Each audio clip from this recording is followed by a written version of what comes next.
Bonjour, ici Michel pour Actualité-DVD.com et aujourd'hui je vous parle du film Superchondriac de Danny Boone, sorti en DVD chez TVA Film le 16 décembre 2014 et mettant en vedette Kad Merad, Danny Boone et Alice Paul.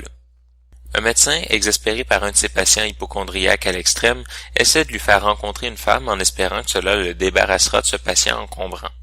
Malheureusement pour lui, s'ensuit une série d'aventures rocambolesques. Si nous n'avions qu'une qualité à donner à ce film, ce serait que la tournure des événements est complètement inattendue. En fait, le tout est tellement tiré par les cheveux que ça devient complètement absurde. Étrangement, le film réussit tout de même à garder une certaine unité dans le tout de son scénario, et donc de garder une certaine crédibilité malgré tout, et de rendre l'absurdité de la chose agréable.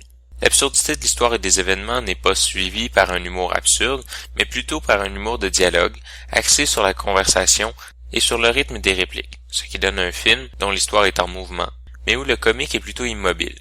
Les acteurs sont égaux à eux-mêmes, la promotion du film joue sur le fait que le duo du succès Bienvenue chez les Ch'tis est à nouveau réuni, et c'est précisément ce qu'offre le film. Un Kad Merad bourru et tentant de se sortir d'une situation, et un Danny Boone naïf, excentrique et renfermé dans sa réalité. Le côté savoureux du film vient, encore une fois, mais pour des raisons différentes, des dialogues qui sont extrêmement bien ficelés et rythmés, et aussi très bien joué par les deux acteurs principaux. Même si le scénario prend une tournure surprenante et que les acteurs sont malgré tout très bons, et même si Danny Boone en fait un peu trop à certains moments, l'humour du film reste relativement plat. Quelques moments de rire arrivent, mais le reste du film s'apparente beaucoup plus à un burlesque classique américain, mais à la française qui ne s'assume qu'à moitié. Comme un Jacques Tati trop adouci. On sent aussi que l'humour et les gags visuels trop adoucis du film entrent en collision avec le scénario au contraire déchaîné. Pas que le film manque de cohérence, mais qu'il semble y avoir un écran entre ce que les personnages font et les situations qu'ils vivent.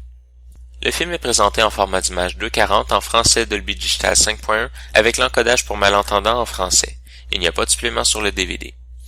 En conclusion, je dirais que si Superchondriac n'arrive pas à détrôner Bienvenue chez les Ch'tis, il arrive tout de même à se faire une place.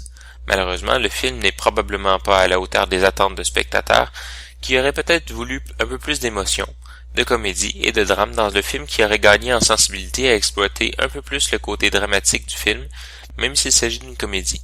C'était Michel, je vous remercie et bon visionnement.